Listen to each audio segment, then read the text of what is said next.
ఇటీవల కాలంలో చిన్న చిన్న గొడవలే హత్యలకు దారితీస్తున్నాయి. కోడిని చంపే అంత ఈజీగా మనుషులను చంపేస్తున్నారు. కేసులు, పోలీసులు, శిక్షలు ఇవేం ఆలోచించడం లేదు.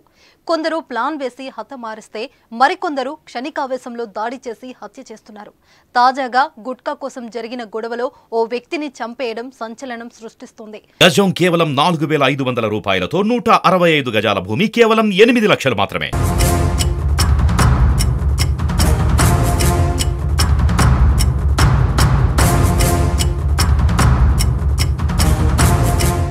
నలుగురు వ్యక్తుల మధ్య గుట్కా కోసం జరిగిన వివాదం హత్యకు దారితీసింది. ఈ దారుణమైన ఘటన రంగారెడ్డి జిల్లా శంషాబాద్ ఆర్జీఐఏ పోలీస్ స్టేషన్ పరిధి గగన్ పహాడ్లోని పారిశ్రామిక వాడలో చోటు చేసుకుంది. నేపాల్కు చెందిన 52 ఏళ్ల బహదూర్ గగన్ పహాడ్లోని ఓ పరిశ్రమలో సెక్యూరిటీ గార్డెడ్గా పనిచేస్తున్నాడు. శనివారం రాత్రి ఎప్పటిలాగే విధులు ముగించుకుని రూమ్కు వెళ్లాడు. అన్నం తిన్నాక తిరిగి మళ్లీ కంపెనీ వద్ద సెక్యూరిటీ రూమ్కు వచ్చాడు.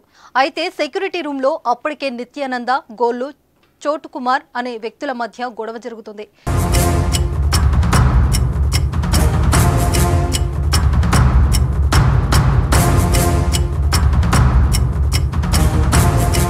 ఇక మధ్యలోకి వచ్చిన బహదూర్ కూడా గొడవలో భాగమయ్యాడు. ఆ వివాదం బాగా పెద్దది కావడంతో విజయ్ బహదూర్ను నిత్యానంద్ వ్యక్తి కూరగాయలు కోసే చాకుతో పొడిచాడు.